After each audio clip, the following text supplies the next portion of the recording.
안녕하세요. 디오TV의 디오입니다. 오늘은 뉴스로 주식하기 콘텐츠 두 번째 이야기인데요. 네 가지 뉴스를 준비해봤습니다.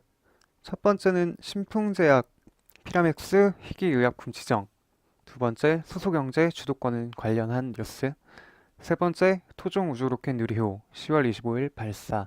네 번째, 삼성전기 MLCC 관련인데요. 한번 기사 보면서 같이 어떤 내용인지 살펴보겠습니다. 먼저 신풍제약 뉴스입니다. 피라맥스가 미 희귀의약품 지정됐다는 내용입니다. 보면은 세금 감면, 신약 승인, 심사 비용 면제 등 혜택이 기대된다는 거고요. 지금 요 치료제는 말라리아 치료제예요. 말라리아 아프리카에서 나는 건 줄 아프리카에서만 있는 병인 줄 알았는데 되게 다른 나라에도 많은 것 같아요. 보시면 뭐 FDA는 뭐 희귀 난치성 질병이나 생명을 위협하는 질병의 경우 희귀의약품 지정하고 있다. 이걸로 지정되면 세금 감면, 뭐 신약 승인 심사 비용 면제, 시판 허가 승인 후 7년간 독점권 인정. 되게 좋네요. 독점권도 되고. 아마 뭐 이렇게 해서 피라맥스 정은 2000년부터 1331억 원을 투입해 개발한 말라리아 치료제다. 네, 좋네요. 피라맥스 정은 세계 최초의 열대열 말라리아 및 3일열 말라리아의 동시 처방 치료가 가능하다. 한번 차트 한번 봐볼게요. 지금 신풍제약 보시면 최근에 바이오주 상승세를 따라서 이 친구도 이 종목도 상승세를 이어오긴 했는데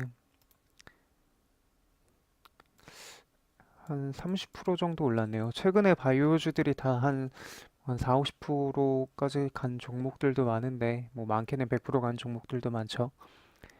이 종목은 크게 오르진 않았고 다른 종목들에 비해 그리고 좋은 뉴스가 있으니까 다음 주에 한 10%에서 15% 내에서는 사볼 만한 종목이지 않을까. 물론 갭상승을 해서 이 정도에서 시작할 것 같은데 그 정도쯤이면은 10%, 15%, 20% 아래로는 잡아봐서 뭐 상한가를 기대해 볼 수 있지 않을까 그렇게 생각을 합니다.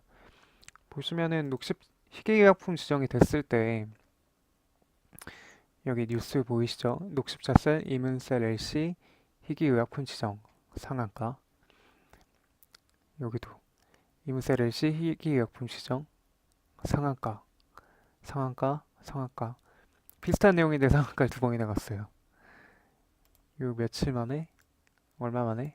130%가 갔네요, 얘는. 코아스템도 8월 달이었죠. 이때 아마 희귀약품 뉴스가 있었는데, 류계병 줄기세포 치료제, 미 희귀의약품 지정 상한가. 희귀의약품 지정이 굉장히 좋은 뉴스라서, 좋은 뉴스일 뿐더러, 최근에 바이오주의 흐름이 아주 좋아서 아마 신풍제약도 좋은 모습을 보여줄 수 있지 않을까 생각합니다. 다음 뉴스인데요. 수소경제 주도권 잡기 위한 정부의 지원 확대 다급. 정부의 지원 확대가 필요하다. 뭐 이렇게 보이죠. 수소경제 그런데 실제로 기사를 보면 수소차를 비롯한 수소경제 지원을 확대하고 있다. 뭐 사실 여기에서는 뭐 지원이 필요하다 이 기사 내용은 그런데 그러면 수소차주들이 좋을 텐데 그 중에서 어떤 게 좋을까? 다음 뉴스에 이어집니다. 보시면 수소 경제 인프라, 그러니까 수소 충전소 확대 위에 정부와 국회 팔 걷어붙여. 이 전 뉴스에서는 어떤 섹터가 영향을 받을지 조금 확인하기가 어려웠는데, 이거를 보면은 아마 수소 충전소라는 특정 섹터를 언급을 해준 거 보면은 관련 정책 지원을 하지 않을까.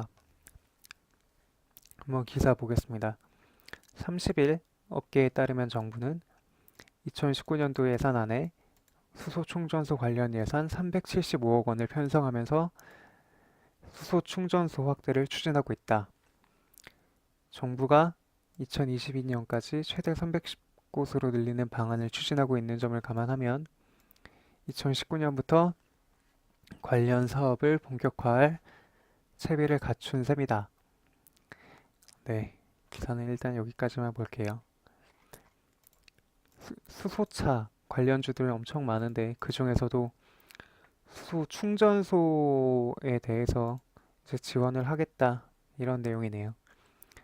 관련 주로는 EM코리아, NK, JNK 히터, 에코바이오 등이 있는데 충전소 관련으로는 EM코리아가 제일 좋은 것 같아요. 지금 주가도 오르다가 좀 이제 최근에 조정받으면서 241선에서 지지 이쁘게 하고 있고 기관도 이제 조금씩 사고 있죠.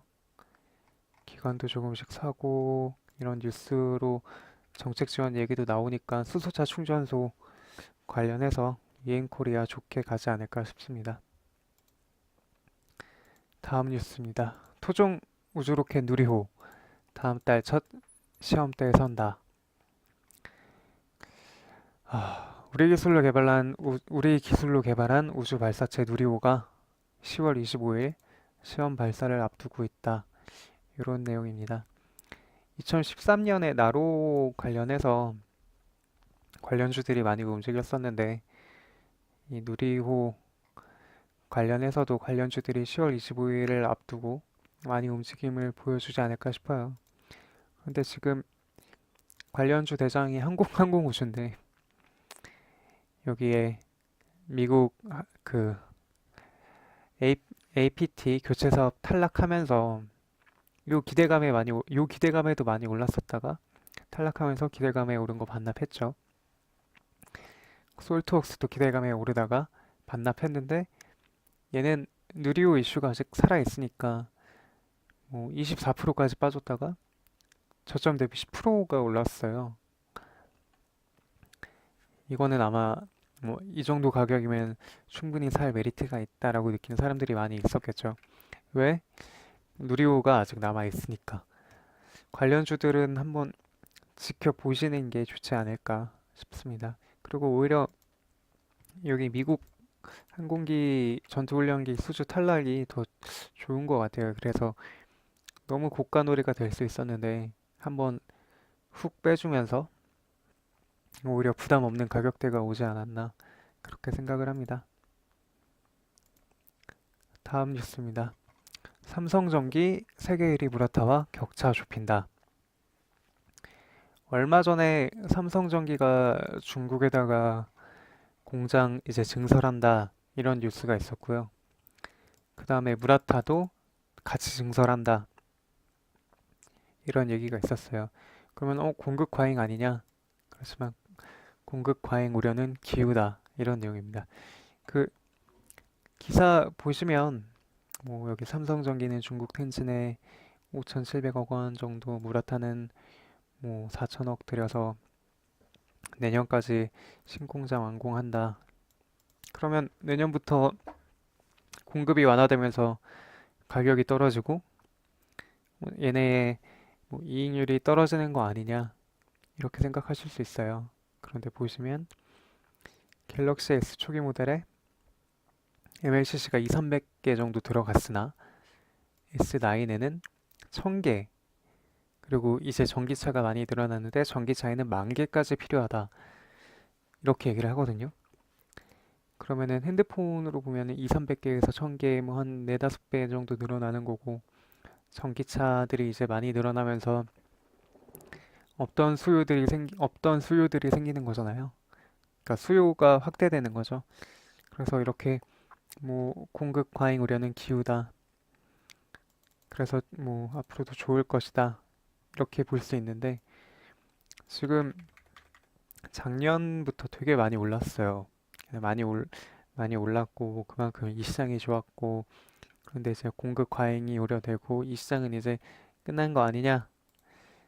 뭐 여기 보시면 고점 대비 한 37%, 3, 40% 빠졌으니까 뭐 좀 조심해야 되지 않나 싶기도 한데 보신 것처럼 기사에서 보신 것처럼 MLCC 수요는 지속적으로 있고 공급이 이제 더 늘어나도 MLCC에 뭐 들어갈 곳이 더 많기 때문에 MLCC가 뭐 갤럭시 S에는 200개, S9에는 1000개 이런 것처럼 많이 늘어나기 때문에 장기 투자를 좋아하시는 분들이라면 MLCC를 다시 보면 뭐 지금이 들어갈 만한 시기지 않을까 그렇게 생각을 해봅니다. 네, 그리고 다음 주가 중국 국경절이죠. 뭐 중국 소비재주, 화장품이나 이런 거 살펴보신다면 이것도 좋을 것 같고 이거를 국경절을 다시 말씀드리는 게 최근이었죠. 제가 입국면세점 뉴스가 27일에 나오면서 이거 가지고 이제 번외로 글로벌 텍스프리를 소개해드렸거든요.